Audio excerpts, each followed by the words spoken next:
Keep the introductions short because we're a little bit behind schedule, and I think everybody would prefer hearing more from the speakers than from me. I think everybody probably has a session that maybe they're most looking forward to, and I will say that this is the one for me. And the reason is because most of the other things we have done are talking about cutting edge, but cutting edge of what's happening now. And we put this session together to start thinking about what kinds of tools and skills and new approaches to sustainability we might be employing 5 years and 10 years from now. So that's what this one's about, and I think it's a little bit out of the box, and I'm really looking forward to it. Our first speaker is Leith Sharp, who I think is probably known the world over to the campus sustainability movement, so I'm going to let that be her introduction.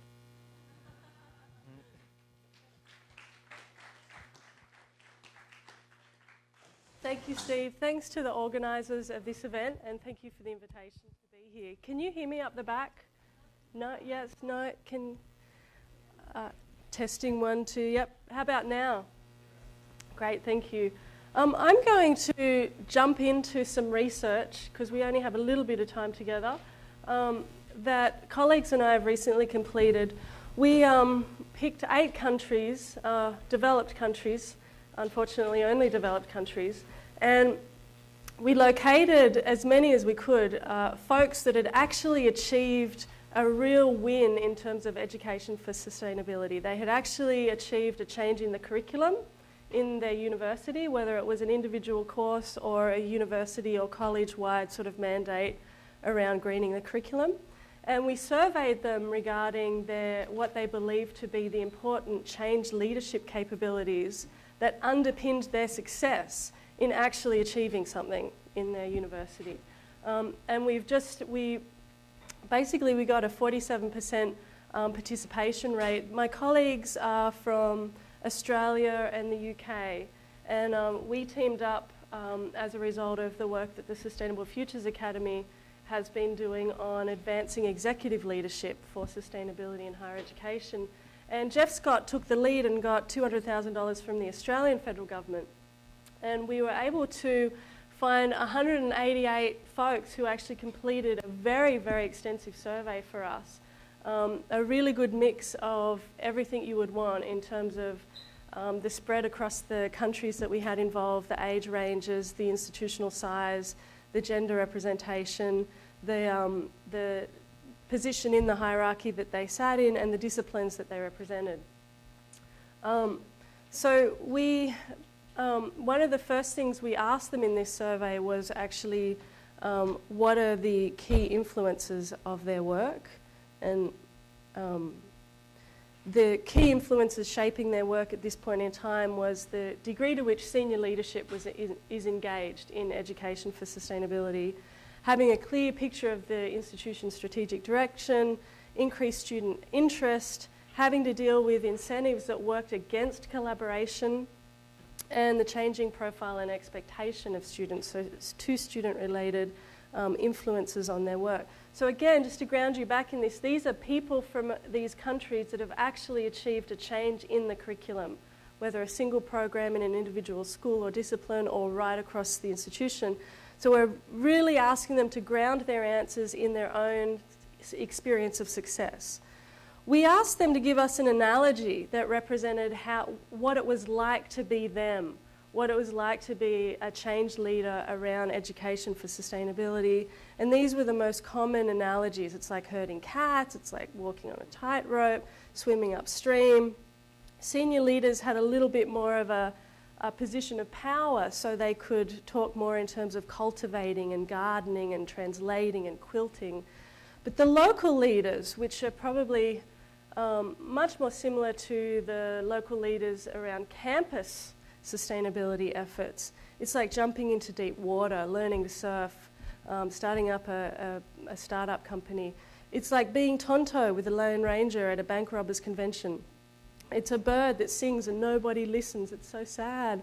There were so many analogies that were twinged with this sense of being on the fringe, being alone, being unsupported by the sort of core of the institution. Being Stephen Bradbury winning gold at the Winter Olympics, that's an Australian cultural one. He won because everyone else fell over. Pinning jelly to the wall And then my favourite is this one, because this really wanting to make a trifle and being told that making a trifle is a priority, but no one will provide money for the trifle bowl. The recipe keeps being changed and no one tells me, and I know some people think they don't like jelly, and my arm has been tied behind my back and I've been blindfolded. And when we share these analogies with people, and we've shared them now with probably close to between 500 and 1,000 people since doing this research, we've been running workshops around these different countries to get people's reactions to this. There's a real sort of sympathy and empathy with this experience. One of the very important things about this is how similar it is to the experience of the campus sustainability director, that we're all kind of dealing with the same type of organisational limitations. We, just to give you a quick flash shot, we turn some of these things into word clouds so you could get sort of an instant impression of the mood or the vibe that's coming out in these. We also, the way the survey was structured, we structured it in terms of leadership capabilities, in terms of personal capabilities, interpersonal, cognitive and sort of basic competencies that were more about skills and knowledge sets. And we asked them specifically questions around what kind of capabilities in these different areas do you need to be able to successfully conduct change in your organisation. And the top 10 out of, I think it was 57, 58 different capabilities when we broke them all out, the top 10 are here. And of the top 10, I think 8 or 9 of them are personal or interpersonal capabilities. So it's all about having these social intelligence and emotional intelligence. And that this is really coming out now. And it's something that I think a lot of us, we know this anyway because we know it in our own work, but we haven't to date had a solid data set that has really validated our own experience.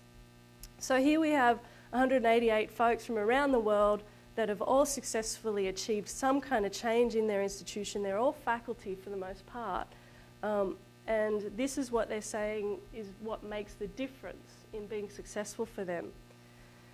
Their satisfactions and the challenges, the key recurring challenges are silos and territorialism, resource levels that don't match the ambition of the effort, marginalised in governance structures, unclear direction, staff leaders that are hard to engage, inefficient processes, appallingly run meetings, their contribution not being noticed, and a lack of cohesive understanding of what education for sustainability is. The recurring satisfactions, the things that actually keep people swimming upstream and I guess keep them coming back for more, are largely the human dimension of having this engagement with people, collaborating effectively, connecting, implementing, creating, involving students and whatnot. So again, the word cloud of this is, gives you this sort of instant impression that the satisfactions are around the creative act, the experience of relationships with other people, these social dynamics that are rewarding. The challenges tend to be around the administrative burdens, the drama of having to deal with the actual organisation itself. How these leaders like to learn. This is really important because if we want to expand the number of people that have change leadership capabilities, then we have to know what are the ways in which people best learn. And by far, people prefer to learn through experience. They prefer to learn on the job or ad hoc conversations or meetings in peer networks. So this was very consistent across senior leaders to local leaders, learning through experience, learning on the job. Nothing too surprising there, but a very important basis for any of us interested in rapidly expanding the number of people that are capable of fostering change. Again, this is the word cloud on that, so experience, mentoring, support. We asked everybody, look, give us one thing that your organisation could do that would really help take the education for sustainability agenda charging forward.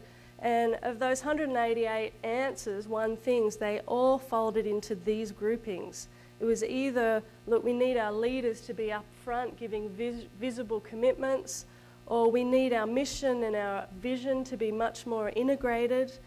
We need sustainability education integrated in strategic planning processes, funding, governance, all the stuff that we know in terms of the campus side of the house. It's all the same thing, where they're seeing a very low level of organizational engagement around education for sustainability, or EFS.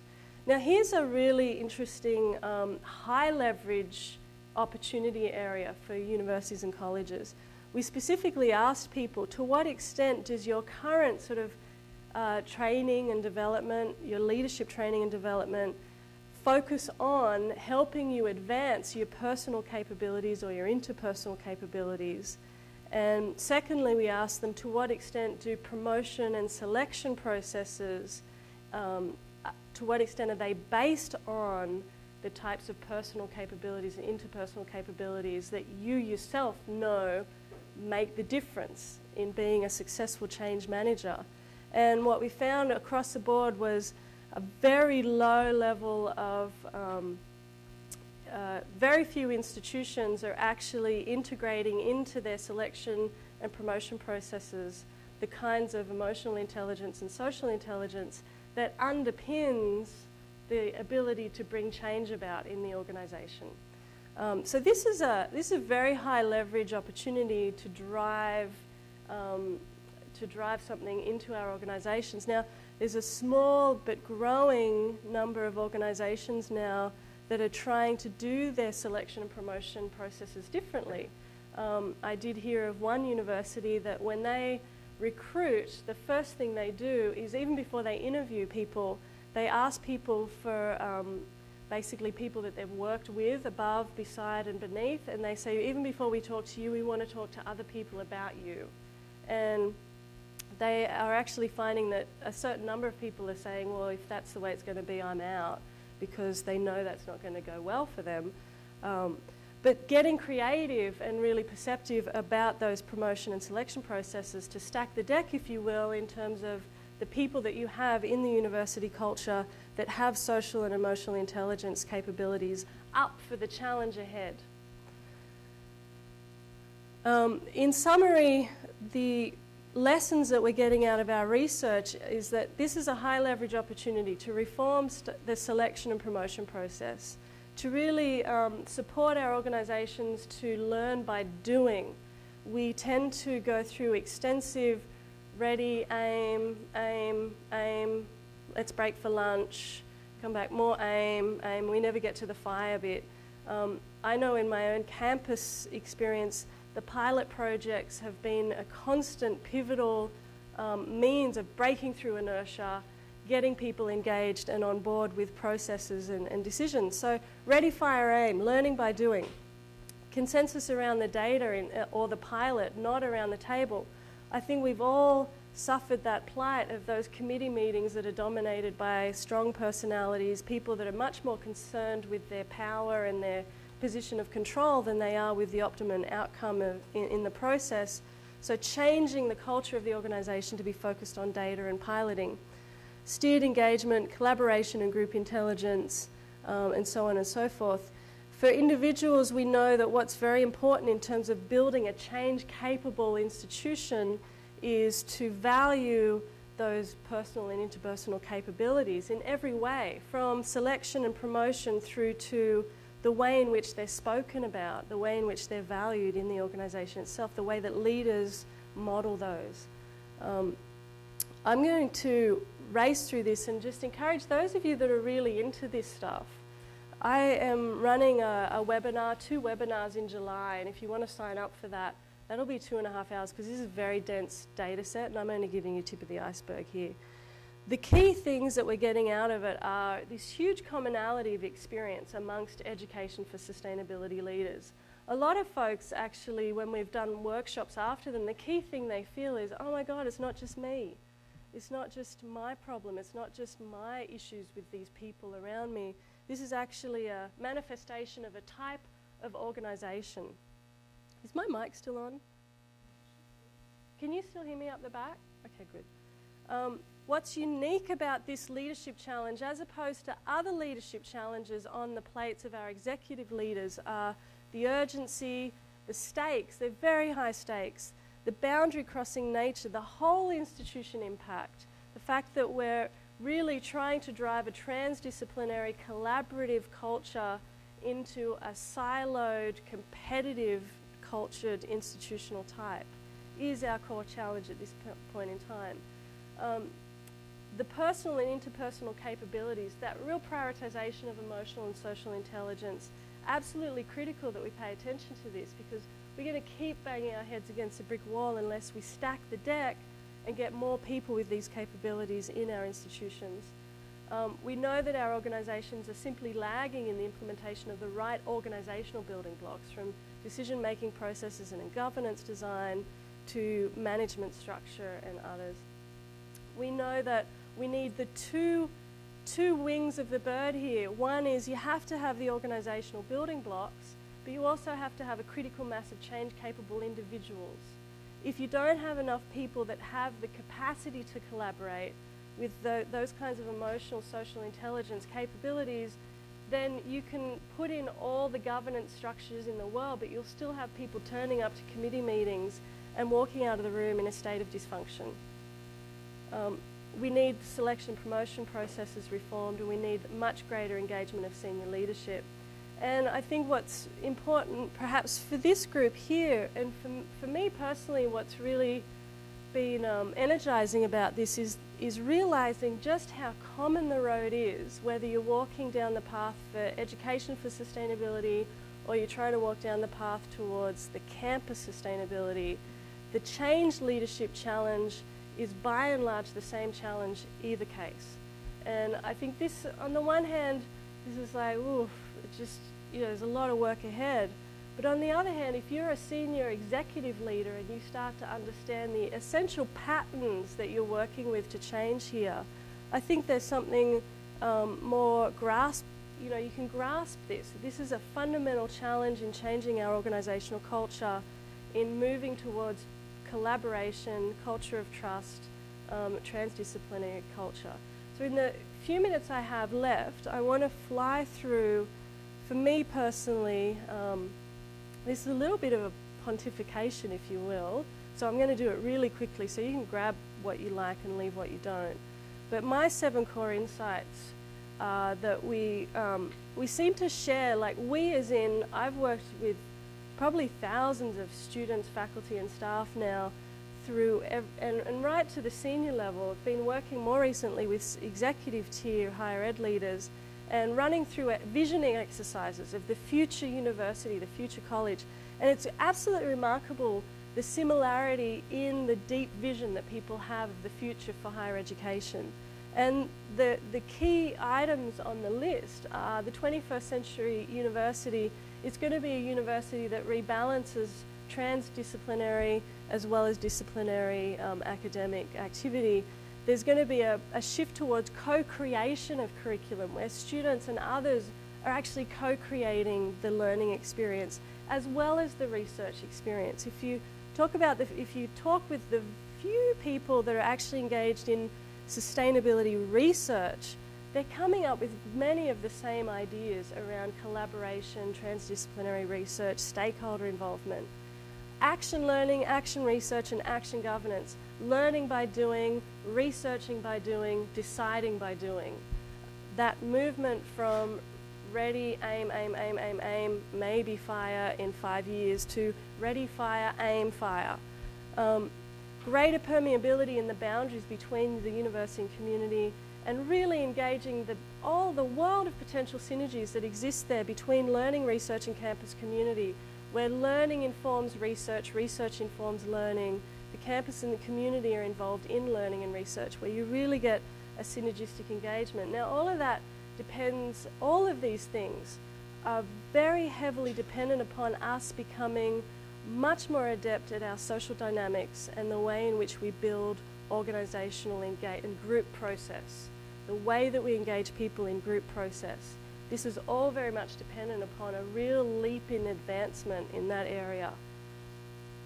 we can unleash enormous potentials for change by being much more effective at creating stability and reducing risk, that our universities and colleges need to engage, formally, officially engage, a very skilled change management team, appreciating that the road ahead is a change management road, change is learning, and that process is going to require a very skilled team to help take the pain out of it, the instability out of it, and that we need to embrace this notion that when change is managed well, when the risk is taken out of it, actually you get a very invigorating degree of engagement by people.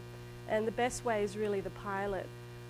Change management is often a dance between multiple different arenas, and this is really what can throw a lot of us off. We have to be simultaneously focused on reforming the organisation, the decision-making, governance and other processes, but we also have to attend to the more moment-to-moment group processes. What happens once you get the Sustainability Committee up and running, what actually happens in that room between people?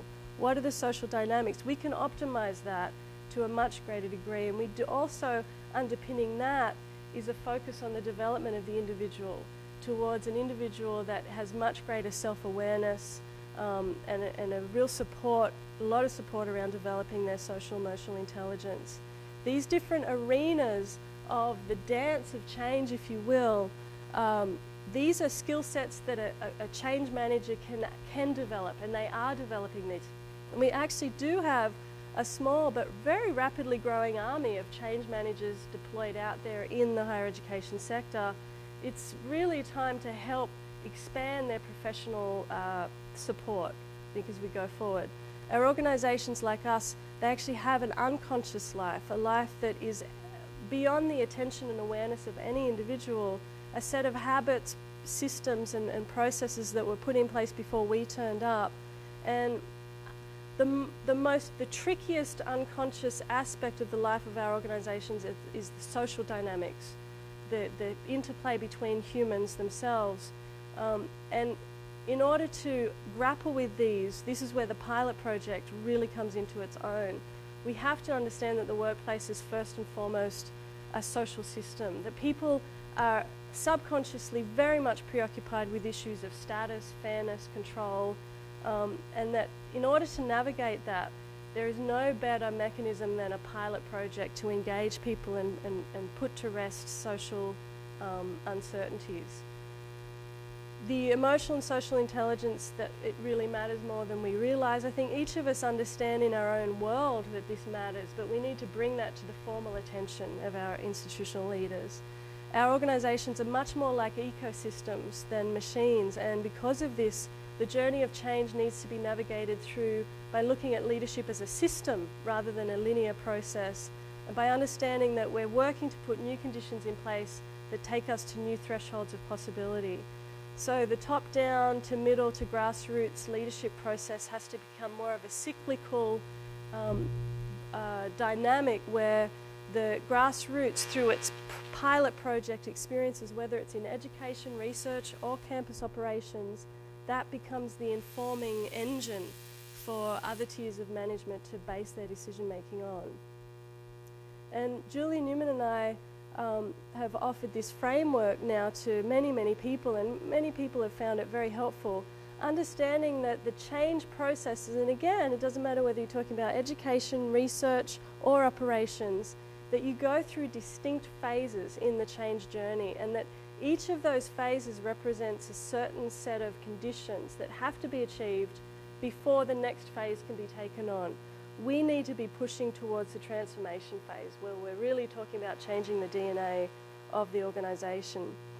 And lastly, ultimately the most important source of change is going to be the individuals driving it. And in our profession at the moment, in the higher ed sustainability change management profession, there's an awful lot of burnout. There's an awful lot of people that don't actually have the time in the day to reflect deeply or develop their own sort of self-awareness and capabilities particularly deeply. So I think we need to really ground ourselves in understanding that we've got to energise the individual and pay attention to their wholeness. All right, boy, that was a lot, sorry. Done.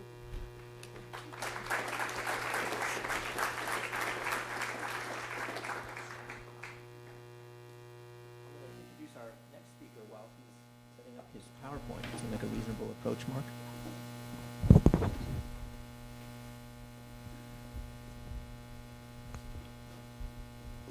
So Mark Alfano, our next speaker, specializes in moral psychology, a branch of philosophy that intersects with ethics, philosophy of mind, epistemology, social psychology, and behavioral economics.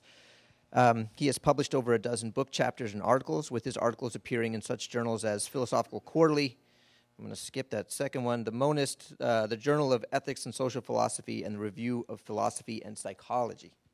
His current research focuses on ways to accommodate and co-opt empirical insights into human nature. He just accepted a tenured position here at the University of Oregon and then delayed it for a year to take a fellowship at Princeton. And he comes very highly recommended, so please welcome Mark Alfano.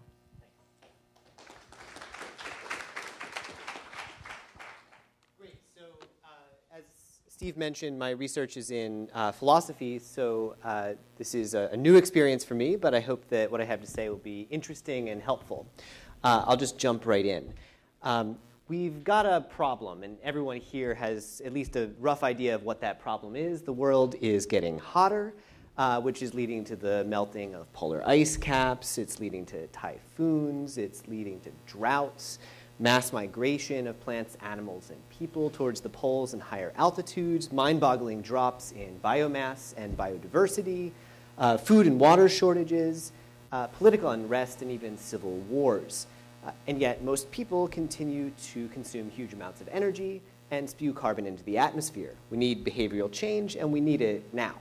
I'm also quite aware that the change that I'm calling for is going to be differently manifested in different parts of the world. The developing world has benefited less from and suffered more from the energy-intensive growth of the last half millennium than the developed world has, and it would be unjust and outright silly to expect the cost of dealing with climate change to be borne equally across the world. So my topic today is how best to promote behavioral change in the developed world, places like the United States, Western Europe, Australia, and specifically on college and university campuses. And one thing that I'm especially pessimistic about is the idea that we can just somehow make people better people. And once we sort of improve people's character, then we can rely on them to do the right thing. Sorry, I'm a little bit too loud maybe. So in the end, with many caveats, I'm kind of an individualist about these things. And I think that really the only way to change broad behavioral patterns in the general population is to change the behavioral patterns of individuals. So what that means is that we need to focus on how to change an individual's behavior in such a way that we can sort of scale that up for a lot of other people. There are two kind of points at which you might focus this kind of effort. Basically, you can try to change someone's mind, and you can try to change what someone wants. You can try to change the cognitive aspects of the individual, or you can try to change the motivational or affective aspects of the individual. So the basic idea then is to focus on changing these two things, tweaking these two things in just the right way, so that if this change is sort of scaled up enough, it doesn't have to be everybody, but scaled it up enough on campuses, we get enough of a change overall to sort of avert disaster to the extent that we can. So how is this going to be done? I think that there are three methods, three sort of non-traditional methods, which might turn out to be helpful. Traditional methods have been tried since at least the 70s, and they don't seem to work, at least not on their own. So what I'm going to suggest is that we want to focus, in addition to the things that we've already been doing, on availability cues, on social information or social proof, and on what I call virtue labeling. I'll start with availability. Availability is a psychological construct. It refers to the degree of ease with which a rule, concept, or category can be brought to mind. So for instance, if I asked you to estimate the number of 7-letter words ending in ing in the first 10 pages of an English translation of the novel Anna Karenina, you'd probably say 7 or 8. That's what most people say.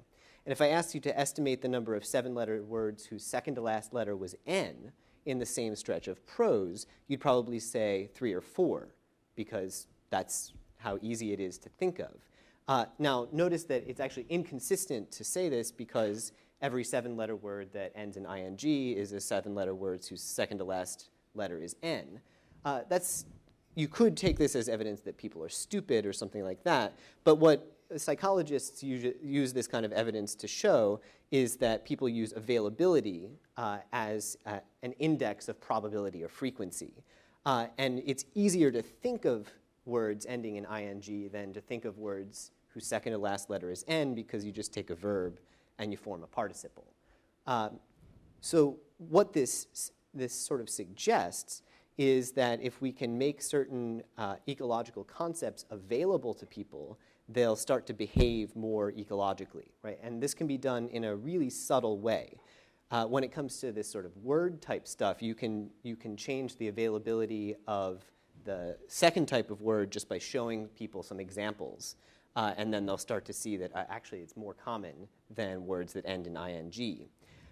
In the sustainability context, it turns out that in moral and prudential decision making, availability of rules or moral principles or moral values partially determines what people end up doing.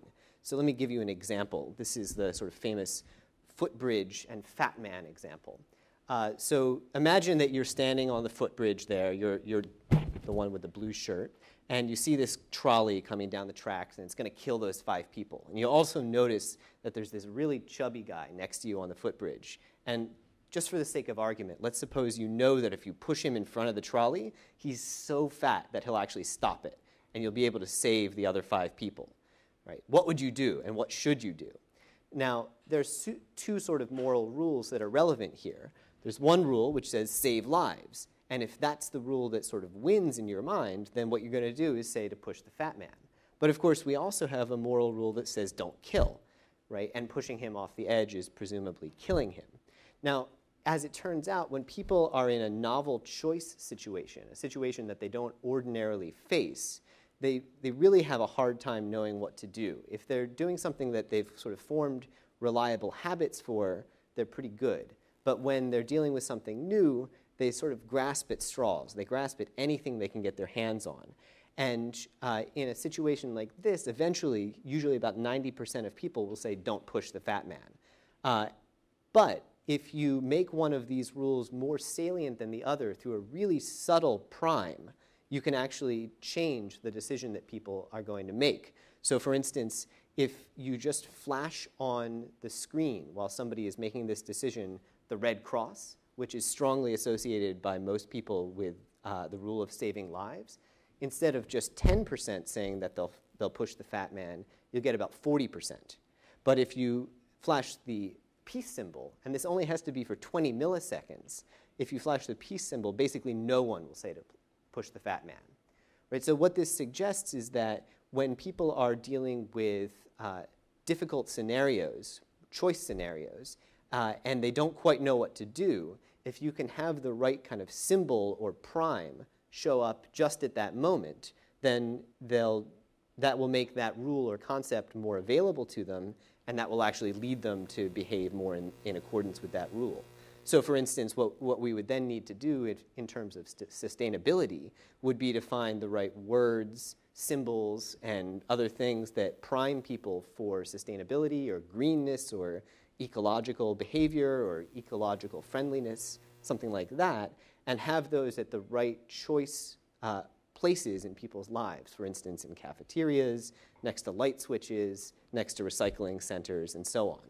So that's one thing that you might try to do. You might try to use availability cues. You don't reform people's character. You just get them to behave in ecological ways even though they're not really green people. Another thing that you might try to use is social information or social proof. Now, the basic idea here is that when people are uncertain, they use others' behavior as a guide. This kind of research developed initially out of a response to the rape and murder of Kitty Genovese in Queens back in the 70s. There was this sort of appalling thing that happened, that she was attacked for over the course of about 30 minutes. At least 50 people witnessed it in some way, and no one called the police for hours. right? And people were like, wow, that's amazing. How could that happen? New Yorkers must be so callous. But what actually seems to have gone on is that everybody thought, well, there's dozens of other people who could have called the police, so why do I have to bother? And there's a huge amount of research on what's come to be known as bystander apathy. Basically, the more people who can intervene on a problem to solve the problem, the less likely it is that anyone, even a single person, will actually intervene. And of course, when you're talking about climate change, the number of people who could intervene is roughly 7 billion, right? So you have sort of the worst case scenario when it comes to bystander apathy when you're dealing with climate change. Now, bystander apathy isn't just about sort of helping people who are in emergency situations. It's been shown, for instance, that if you see someone else littering in a neighborhood that you don't normally walk in, you'll be more likely to toss your trash on the ground. And if you see somebody else picking up litter in a neighborhood where you don't usually walk, so you're not quite sure what the norms are, you'll be more likely to pick up trash as well. So what this, again, suggests is that we want to use sort of social information, social norms, to influence how people behave on college campuses. But that kind of leaves us with a chicken and egg problem, right? So how am I supposed to see you behaving in a green way before you see me behaving in a green way? If everybody needs to see someone else doing it before they're going to behave in the right way themselves, then it's never sort of going to get off the ground. So you might think that you could sort of get the ball rolling by using exhortation. There's a lot of sort of social advertising or ecological advertising that uses exhortation. Reduce your carbon footprint, don't be a litter bug. I particularly like that one. It's kind of horrifying. Stop climate change before it changes you. It turns out that exhortation is a really crappy way to get people to change their behavior. It just doesn't work very well. But what you can use instead is what is called social information or social proof. And researchers associated with Robert Cialdini have done a really nice case study of this with hotels in Southern California. What they did was they were trying to get people to reuse their towels because it's really energy and water intensive to wash people's towels every single day. And so they were leaving these little notes in people's bathrooms saying, help save the environment, you can show respect for nature, help save the environment by reusing your towels during your stay. And this is the kind of exhortation method. It turns out not to work very well. If you put this kind of thing in someone's hotel room, about 35% of people will reuse their towels. What works better is social information. So if you say, join your fellow guests in helping to save the environment, 3/4 of the people who stayed here reuse their towels, then you'll get something like 45% of people reusing their towels. And you can be even more specific. If you say 75% of the guests who stayed in this room reused their towels, then half the people will reuse their towels. Right? So you don't have to actually have people watch each other conforming to the norm. You can just sort of announce that the norm has been conformed to. And it can even start to function as a self-fulfilling prophecy. Right? So this is 75%, and in the study that I'm citing, only half the people ended up reusing their towels. But you can certainly imagine that eventually you could jigger things in such a way that the thing that was announced in the bathroom was actually true. Right, so you don't even necessarily need to lie to people or need to lie to them for all that long in order to get this kind of thing to work. Now, how does this work? Right, you might think that this is really weird. Why wouldn't exhortation work better than social information or social proof? I think that there are a number of potential explanations, but one that I find especially attractive appeals to two theoretical constructs. The first is self-concept. The second is being a conditional norm-follower. Your self-concept is basically the set of beliefs you have about your own character or personality. So you might think, for instance, that you're shy, neurotic, and honest. Or you might think that you're extroverted, dishonest, and courageous. I don't know. People are averse, though, to acting in violation of their self-concepts. So what this suggests is that if you can get someone to update their self-concept in such a way that they now think of themselves as green or ecological or whatever the right adjective is or property is, then they'll start to behave more that way. why would social information do this? Well, I think that we get some evidence about that from the contrast between guests in this hotel and guests in this room. Basically, the more someone is similar to you, the more you're going to take attributions of character traits to them to apply to you as well. And that's, I think, why when you switch from the whole hotel down to the level of the room, you get more people sort of saying, like, okay, I'll reuse my towels. Good. The second construct is being a conditional norm follower. It turns out, and this is somewhat depressing, but not so bad, it turns out most people aren't benevolent or altruistic. But a lot of people turn out to be conditional norm followers. And what that means is they'll sort of play along, they'll do the socially responsible thing, but only if they expect both enough other people to do the same and they sort of know that other people expect it of them. So you're not going to get people just to sort of be ecological on their own, but if they know that others are doing the right thing and they know that others are sort of monitoring them and expecting them to behave in the right way, then that will actually engage this kind of behavior. And I think that in the towel study, you see exactly this. So when they're told that 75% of people who stayed in this room reused their towels, they think, okay, well, that satisfies the first condition. 3/4 of other people are playing along. And when they see that this is something that the hotel managers have sort of kept track of and care enough about to put up a little plaque about, then they start to think, okay, well, others expect this of me as well. So we might be able to use this sort of thing not just in hotels, but also on campuses. You can imagine, I think, fairly easily ways in which this kind of social information or social proof could be used. The third thing I want to talk about is what I call virtue labeling. Now, virtue is sort of a hoary concept. It seems a bit old-fashioned. It seems a bit religious. I don't think that you need to carry any of that kind of baggage in order to talk about virtue. Virtue is just stuff like honesty, courage, open-mindedness, tolerance, curiosity, and so on. And one virtue that it would be really nice if people had, though they tend not to have, is being green or being ecological. A lot of my recent work has been on how virtue attributions, telling someone that they're virtuous, actually tend to function as self-fulfilling prophecies. So for instance, if you tell me that I'm generous, I'll be more disposed to give to charity. Or if I tell you that you're open-minded, then you'll be more disposed to actually listen to other people's arguments. And there's actually some really interesting evidence that this runs through the same kinds of psychological constructs as social information, namely self-concept and conditional norm following. What seems to happen is that, especially when a virtue attribution is plausible and it's made in public, then the target of the attribution will update their self-concept because it was plausible in the first place. And they'll know that other people expect them to act in a certain way because if you tell me in front of like a whole lecture hall that I'm generous, now I know that 100 people expect me to behave in a certain way.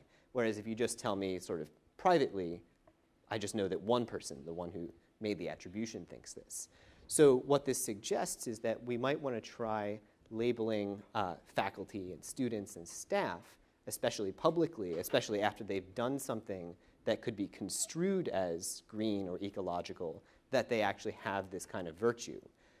And this isn't just a matter of speculation.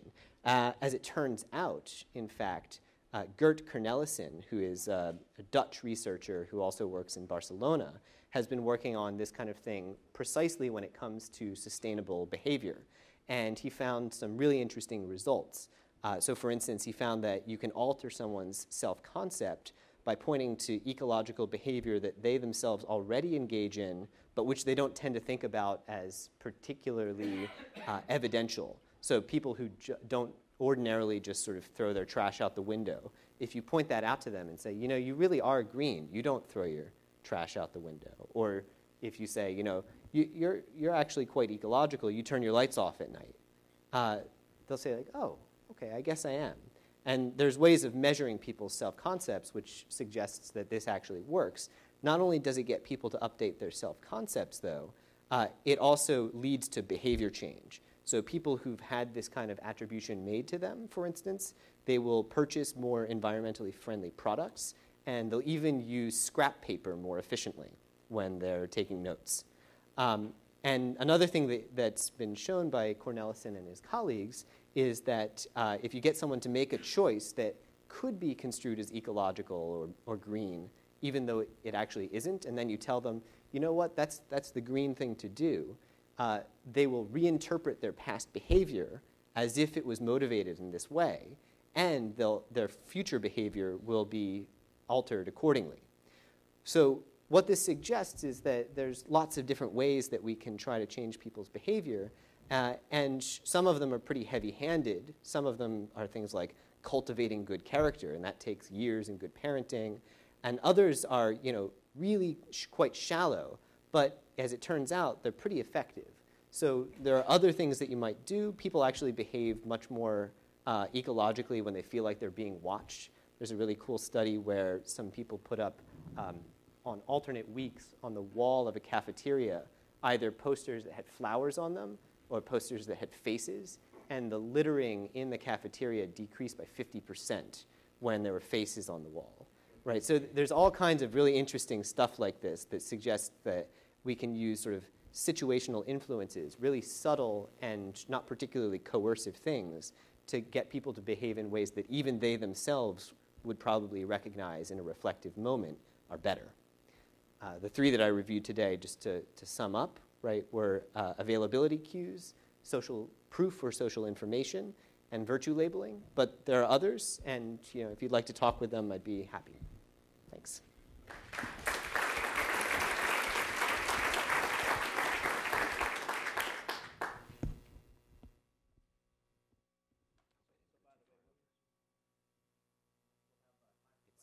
Of them for all three folks just after this last presentation. I was on a train to Vancouver actually to see our morning speaker several months ago, and I read the Charles Duhigg, is that how you pronounce the last name? Article in Charles Duhigg article in the New York Times, which I found fascinating. And so I'll just briefly tell the story. It starts off with a particular problem that Target, the large company, had. It understood that there's a handful of times in people's lives when you radically change your behaviors, when they're up for grabs, and one of those is when you're anticipating the birth of your first child. So Target said, well, we need to figure out 7 months before that first child is born that the child is coming, and how can we do that in some subtle ways by anticipating or figuring out from our data what kinds of things women buy differently when they know they're just a month or two pregnant. So this is this whole field of predictive analytics, and it got me thinking about the possibility of using those tools for our purposes, and that's the reason why we invited Dr. Eric Siegel, because he's an expert in this field. So please welcome Dr. Eric Siegel. Thank you. Cool.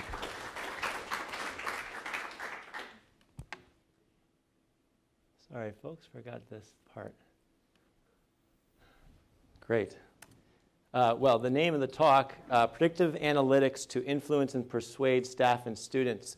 I've been an independent consultant for 9 years in the field of predictive analytics, helping companies make predictions. The Target thing actually emerged when a speaker from Target I invited to keynote at a conference that I chair called Predictive Analytics World, which is the leading commercial cross-vendor event in the field. How many people kind of became aware of that whole, what was essentially a debacle for Target, the publicity around them predicting pregnancy? How many people were aware of that when it happened? Like a third of you? Well, the interest there is if somebody is pregnant, they're potentially particularly influenceable from a marketing standpoint. And I'm going to be speaking today largely from marketing terms. So I'm standing up here with a tie. I'm the only person in the room with a tie on. And that is to say, I'm experiencing one of those nightmares like going to school in your underwear. I'm at the wrong conference, right? I'm a business person. What'd you say? I would normally, but I'm trying to make a point. I'm signaling that. So I'm a business guy. This is my life, but I'm from Vermont originally. Anybody here from Vermont? One, great. All right. Yeah, okay, cool. So I certainly have an interest in the field of sustainability. But in business applications, largely in marketing applications in particular, of predictive analytics, which I'll define in a moment, it's very much the same principle. You're conducting outreach, and you've contacted these consumers, and you want to influence them in some way, get them to, in the case of a business, buy something. In the case of our purposes here, change or modify their behavior in some way. So if this is the group of people that you contacted, and all the green consumers are those that actually positively responded by some measurable way, changed their behavior, you may think, great, this is a relatively high response rate. An often overlooked problem in marketing, or question in marketing, is who of these green people actually, literally green people, although this is actually a marketing slide, so I don't, it's the first time who amongst those green people would have made that change in behavior anyway? Because people buy stuff even though you don't market to them, don't send them a direct mail. And potentially, it could be half of them in certain situations, depending on the outreach effort and such. That's how much less could have been spent on the campaign, on the outreach initiative. Another question is how many of those people did you actually trigger the adverse response? Now, in marketing, there's plenty of cases. In the case of Target, that's a perfect example. People are turned off. They don't like the sense that you're predicting that they're pregnant. Some people are going to be turned away. I don't know cases in the field of sustainability, but I can sort of imagine in some contexts, people might feel like they're too inundated, it's too coercive, or what have you. You could trigger the adverse, decrease the chance that they're going to participate. But by predicting who those people might be and withholding them from contact, you might get this many more positive responses, something like that. So how do you do this? I'm going to come back to that as a special topic at the end of my talk. I'm going to talk about the way predictive analytics is usually used, which is this already advanced enough concept of predicting behavior. Who's going to comply, basically. And then I'm going to talk about a few example case studies, and then get to what's called uplift modeling, which is the special topic. So this is very much I'm a recovering academic. So I was in the computer science department at Columbia University. So this is very much about the numbers crunching game. Before that, you need to have the creative in the marketing terms, design the actual marketing initiative, design the outreach program, right? And this is where you follow Mark's advice and lie, right? Or, you use your human knowledge to design the content. That's not what I'm talking about. I'm saying after you've done that, although potentially influenced by some of these results, after you've done that, you're going to measure the effectiveness and see who is or isn't responding, use that to try to predict who will in the future, so that you can use this outreach more efficiently. So that you're doing the same general program, but the bang for the buck, the return on the investment of the outreach increases potentially dramatically by way of prediction. So I'll start off with a sort of entry point, how every organization can learn from insurance companies. So here's me skiing in Utah, the before picture. The after picture is me with a busted ACL. And I don't just put this here to garner your sympathy. I mean, I could get a little sympathy, but thanks. But all right, I feel better. But the question is, did my insurance company take a good risk? So I'm framing predictive analytics, which I'll still define in a moment, in terms of risk. And the risk to which I'm referring, you'll see, is the risk you have for each individual consumer. It's on that level. Each individual insurance policyholder like me, and when you expend the cost and the resources of contact and outreach. A quote from an insurance guy: insurance is nothing but management of information. It's pooling of risk, and whomever can manipulate information the best has a significant competitive advantage. So if all of these, let's call them office workers, cleaning the windows of a high-rise, the insurance company's job is to try to figure out which of these individuals has the highest risk and essentially score them, predictively give them numbers according to the potential risk in order to price their insurance policies. It's this kind of thing. It's very much the same thing that predictive analytics does for any kind of organization. What a predictive model does is it scores each individual consumer. What's the risk that they won't respond if I contact them? What's the risk they're going to stop buying or cancel their subscription? These kinds of things. Predictive analytics is data-driven technology that produces a predictive score for each individual consumer, prospect, other organizational element. But we're here talking about consumers, about people. Each person gets a score. In the case of business applications, the higher the score, the higher expected chance that the individual will click on a certain ad, will buy a certain product, will do something the organization does not want them to do, commit fraud, be a bad credit risk, and default in their payments.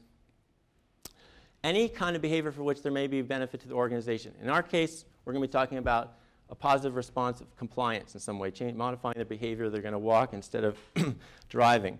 So the predictive scores for each individual comes from a predictive model on the right there, which has in turn been generated over the data that the organization holds. Data is essentially, and can be thought of as something quite the opposite of a boring thing. Data essentially is the collective experience of an organization, every interaction with a consumer, and whether the outcome ends up being positive or negative, whether their behavior changes the way we would like. So by generating a predictive model over that data, the organization is essentially learning from its collective experience. And then by applying the predictive model to score individual consumers and acting upon those scores, the organization is applying what it's learned. So if you're familiar with linear regression from old school stats, that's an example technically. It's very limited, but usually it's more something like log linear regression, decision trees, neural networks. You can soup these things up by making a big group of model, like a population of models, have them vote. That's called ensemble models. So the technology, that core technology is out of the scope of my time today. But for those of you sort of familiar with the idea, you're fitting something to the data. So you're looking at a customer today, sorry, I'm going to say consumer today to be more abstract. And you're saying, well, gee, if I contact them with this outreach, what are the chances that tomorrow there'll be a positive outcome, that they will buy the product, change their behavior, or what have you? And then another question is, well, if I didn't contact them, would that positive outcome happen tomorrow anyway? Typically, outreach does help, may increase, let's say, by a factor of 3, the chances of having a positive outcome. But for some customers, as I've mentioned, you can trigger the adverse response and only decrease the chance by expending that cost of making contact. So in general, there's 2 basic questions for environmentalism.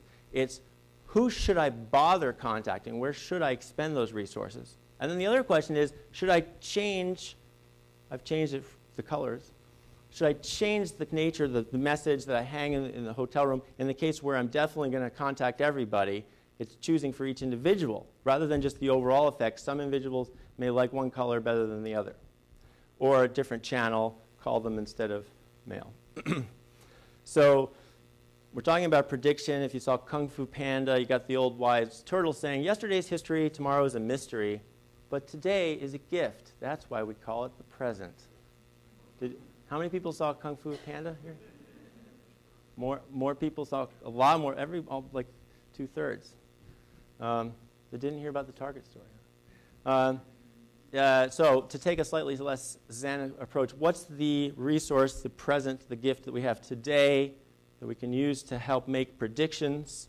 Well, rather than talking for the moment about our technology goal of look at today, predict tomorrow, the resource we have is information about today with respect to what we knew yesterday.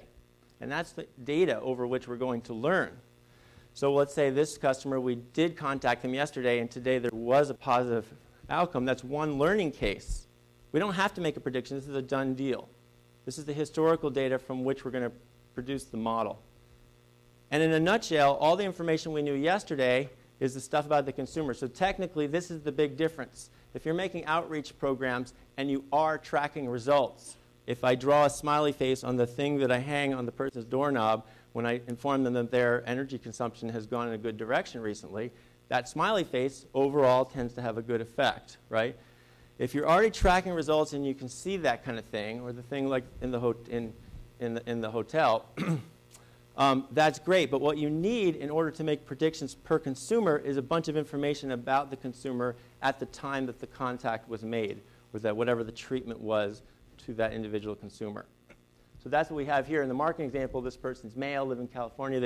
They had made 10 purchases up to that point in time. And now in our data set, and this is one row of data, we've juxtaposed that next to what turned out to happen later, still also in the past, but 2 different time ranges, right? which is essential to prediction. So getting your data into this form and having one row per customer, that's basically 90% of what you need to know about the very hairy topic of data preparation. And when you look to apply predictive analytics, it turns out to be that the majority of technical hurdles and effort is in preparing the data. So I've given you a huge, quick jump start on that concept here. So here's just I'm going to run through real quick examples of the kinds of things you find in data for each individual variable, right? In terms of credit risk, for example, people who use their credit card at a bar are worse credit risks, but if they've shown to go to the dentist, they're a better credit risk. If they buy cheap automobile oil, they're going to miss their credit card payment. But if they buy the little, and I definitely recommend this, the little felt. Are you laughing at me or with me? You know, the email, the domain of the email address turns out to have a huge effect. Basically, if they've given you their sort of permanent main email address, probably. That's my interpretation. This is correlation, not necessarily causation, but we don't necessarily care. We're just trying to find things that are correlated so that we can predict. It turns out you don't ignore banner ads. Smoking, I was just reviewing one of the biggest pop science books, The Tipping Point, the other day, and it's got a section about the social behavior behind how, and you know, whereas you're going to die if you smoke, it doesn't work, so it's the coercive thing again, they're not working, the social effect being important. The mood of the general public, as detected on Twitter, has been shown to be predicted 3 days later the Dow Jones Industrial Average is closing. So prediction, right? Predictive analytics is a very hard thing to do. Nobel physics, whatever it is. Anyway, he's a, what'd you say? Yes. He won, this guy. He's a physicist. Prediction is very difficult, especially if it's about the future. And Jay Leno said, how come you never see a headline like psychic wins the lottery? So prediction's hard. In a nutshell, the credibility here is that we don't have to predict accurately in order to have a great boost on the return on investment. So you're going to get the PDF of this. So some of this I'm doing real fast today. But if I have 1 million customers and there's a 1% response rate to my marketing, right? And you can measure ROI in environmentalism. You can sort of put it in terms of how much energy consumption decrease did I get per dollar that you can put in those terms. But here, this is a marketing example, so it's just a bottom line profit. If I've got a 1% response rate and it costs me $2 to make contact to mail something, but those people who positively respond and make a $220 profit, then I'm going to make $200,000 profit. But if I have this subsegment of a quarter of my population that, according to the predictive model, overall is 3 times more likely to positively get that outcome I want, that change in behavior. Well, it's only a 3% chance, any individual. So I can't confidently make a prediction about any individual in that group. But if I suppress the other 75% of my list, I don't expend the cost of contact on them, the overall effect that I get in terms of bang for my buck, I get more than $1 million profit. I've increased it by more than a factor of 5. But, you know, so I actually paid my designer to make this star, which I was so, because it's this exciting stuff, right? But it's bad. It's not confident. So it's not about accurate prediction necessarily. So 2 quick slides. I'll just read a couple of the examples. Total of 12 case studies. You know, this stuff is being used all over the place in terms of marketing and other business applications like crazy. So I think that the reason I'm here today and the reason Steve was interested in having this and sort of, you know, not just because people on campuses who are freshmen are particularly persuadable, like pregnant people are to target, but more generally, just the notion that there's a lot of potential windfall here from learning from data to predict. So it's used like crazy in business now, and it's growing like wildfire. So Target in general predicts, you know, typically it's not predicting who's pregnant, it's just predicting who's going to buy this thing, right? It's trying to get a response to your direct mail, stuff like that. So you see all these sort of bottom line takeaways, 15 to 20% improvement in mailing. improvement in outreach to try to get people to comply to doing preventative health care, increased by 38%. So in the nonprofit world, there's basically one main area where predictive analytics is used, which is for the fundraising, which is just the same as any other direct mail. It's just instead of selling something, you're just trying to get them to give you money, even though you're not going to have to give them a product. But it's the same analysis, and it's the same kind of predictive modeling task. So the Nature Conservatory, for example, discovered how to earn an additional $650,000 in donations, et cetera.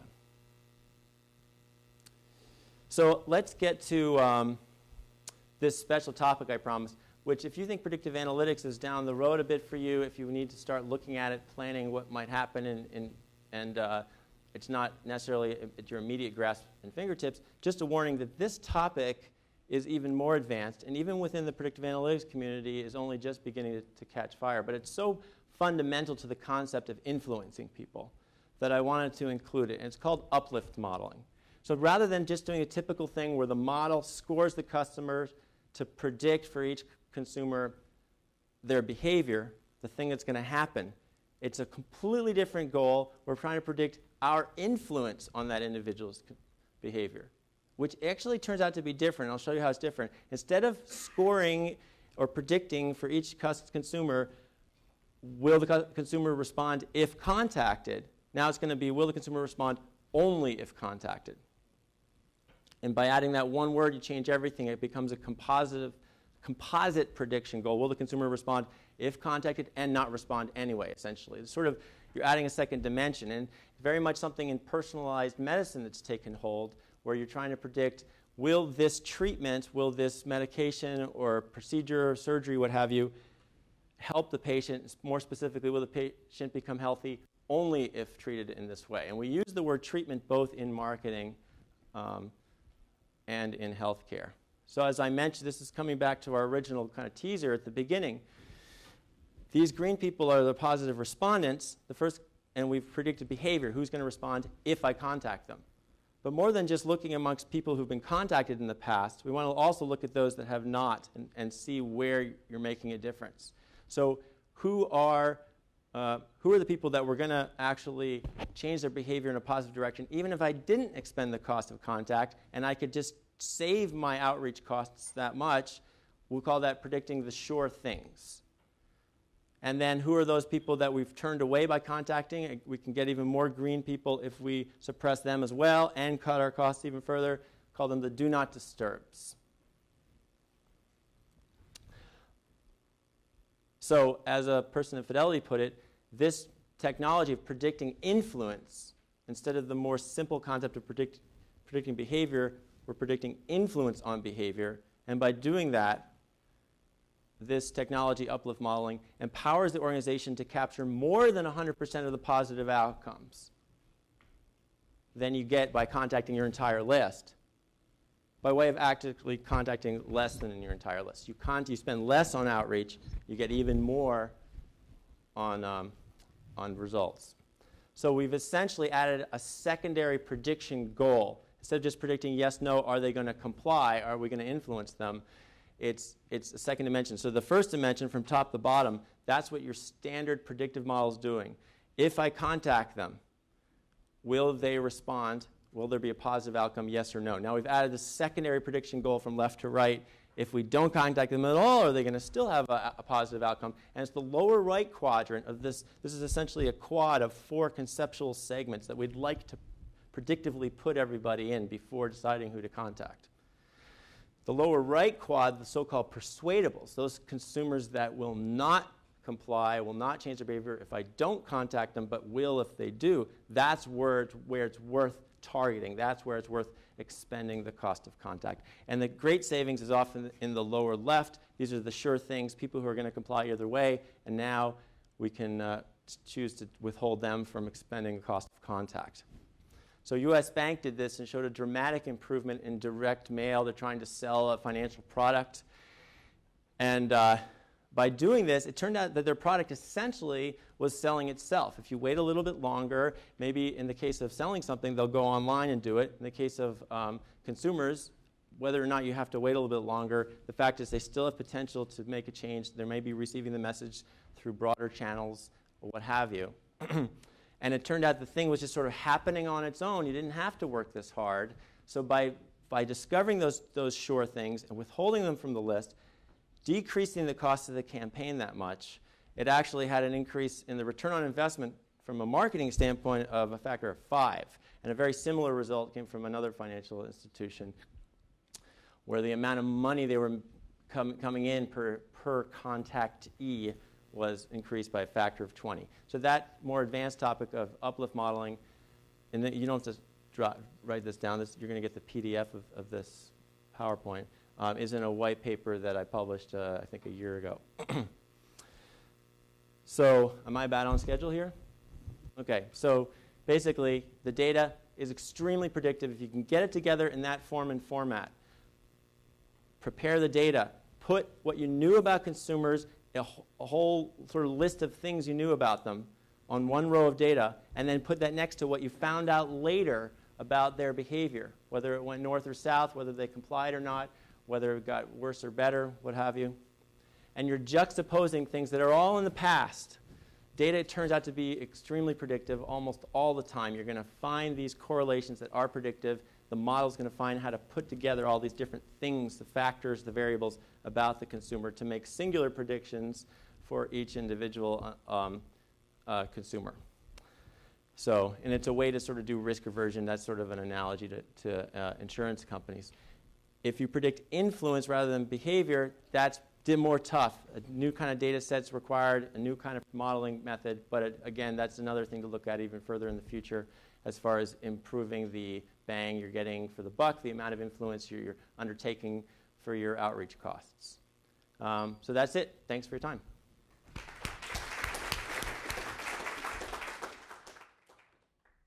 So we have time for a few minutes of questions. Your hand, somebody had with a hand up? Yeah, Bern. Very interesting presentations, very different presentations. One thing I think we are probably all aware of is in higher education sustainability. We've got two goals. We want to operate a cleaner campus and use less energy, have more healthy air quality, etc. And we want to produce better people. Because ultimately the outcome of universities is change developed with better people. And this is why I think stopping at manipulating people and predicting, talking to certain people doing 10% less gets you only so far. Certainly you should probably go to more of that, but you shouldn't stop there. I mean, what we talked about is developing people into becoming change agents for others and all their whole career, having a different life. I think this is what we need to incorporate together with improved efficiency. Otherwise, you're failing the mandate of university. Thank you. Other, excuse me, comments or questions? Can I just say one thing to that? Yeah, please do. Yeah, so it might seem like the stuff that I'm recommending is just manipulation, but I actually tend to think that we have a mistaken understanding of what a virtue is. And part of what a virtue is actually understanding that other people expect you to behave in a certain way. And so actually this kind of labeling stuff that I was talking about, it's not just sort of lying to people and telling them that they've got a trait when they don't. It's actually a component of the trait itself to have other people tell you that you've got. So it's not clear to me that this is just manipulation, and it might actually be that through the kinds of labeling that I was discussing, we can make people better people in addition to just changing their behavior.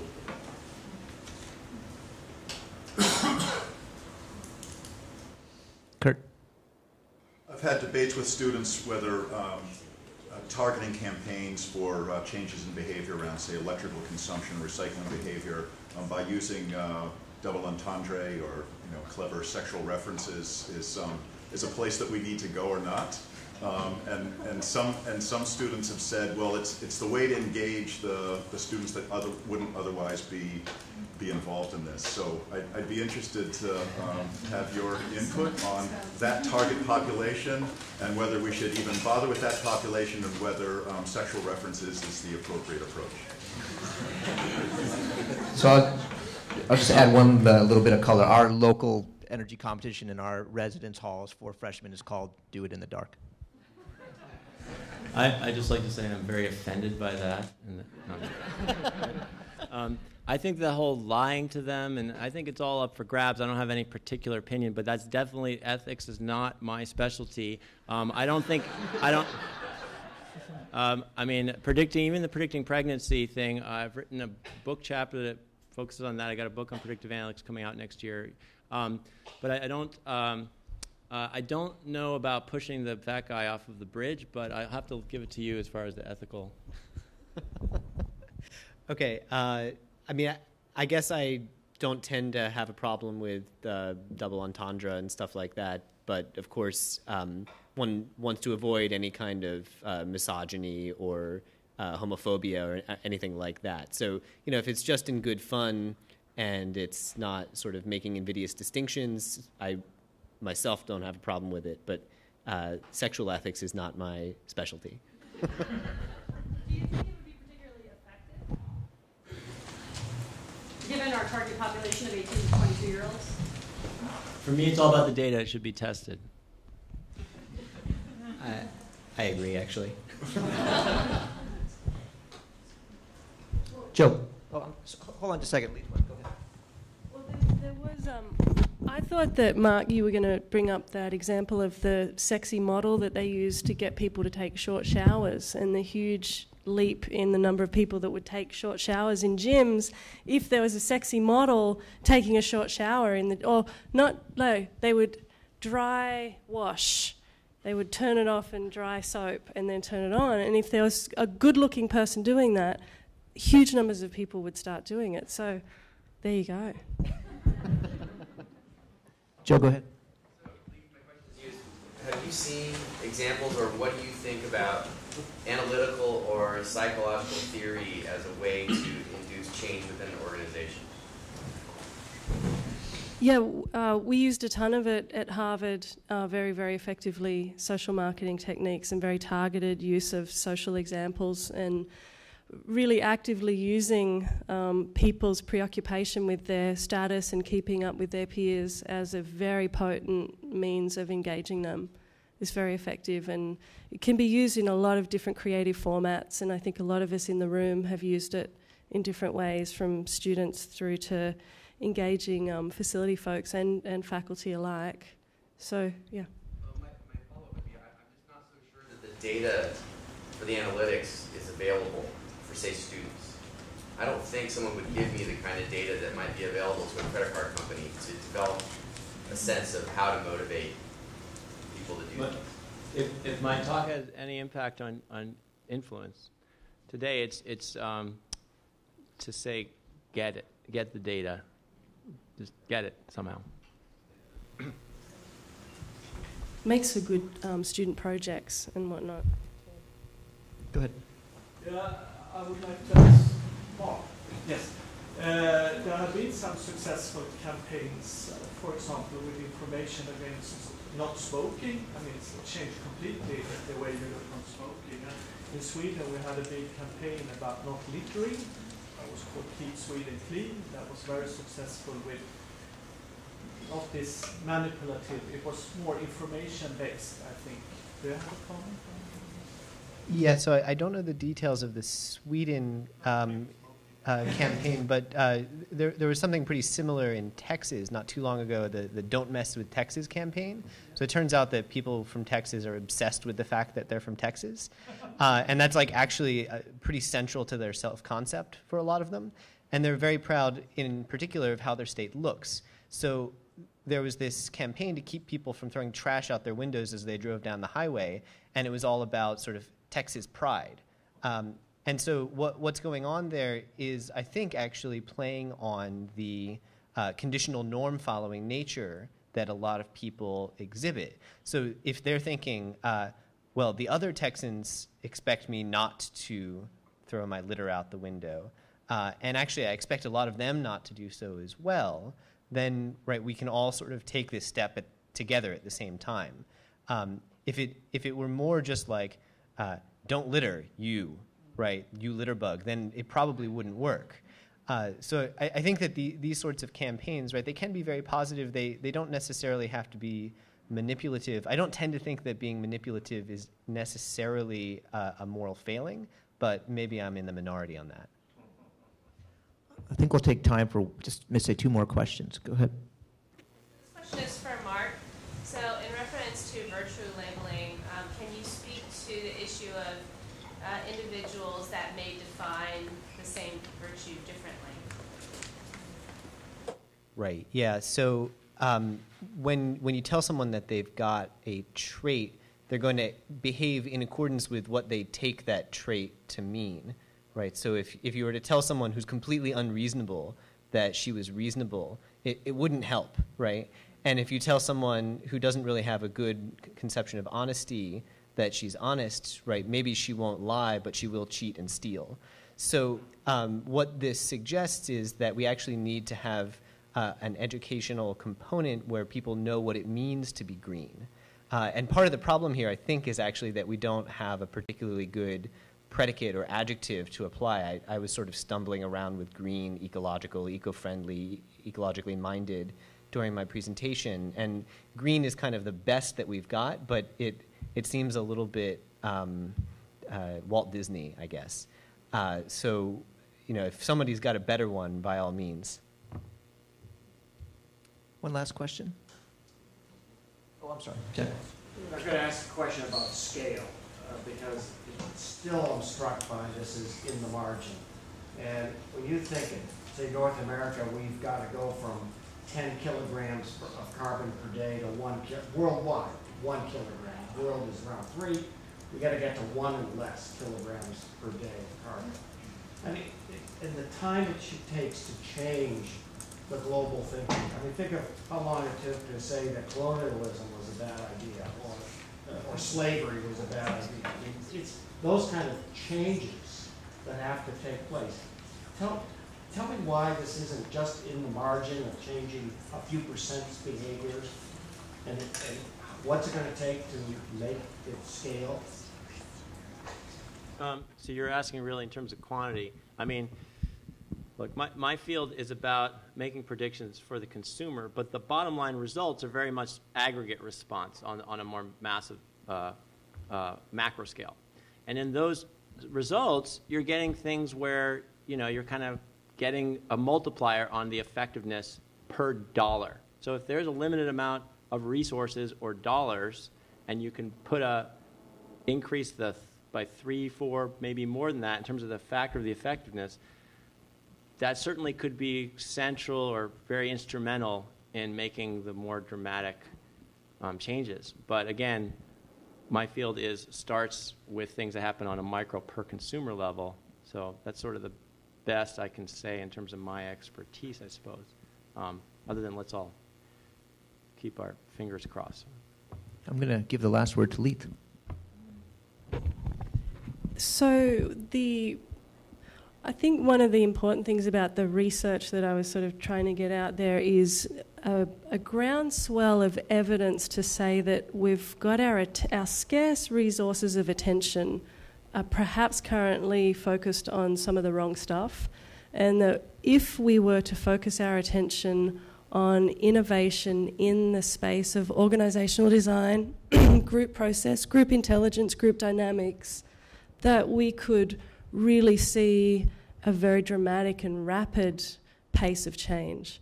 And that if we were to think of organizations and the way in which we function in groups as a question of innovation, just like innovation in any technological field, you could then look at the IT revolution and say, boom, that happened so fast and was so sweeping and so rapid.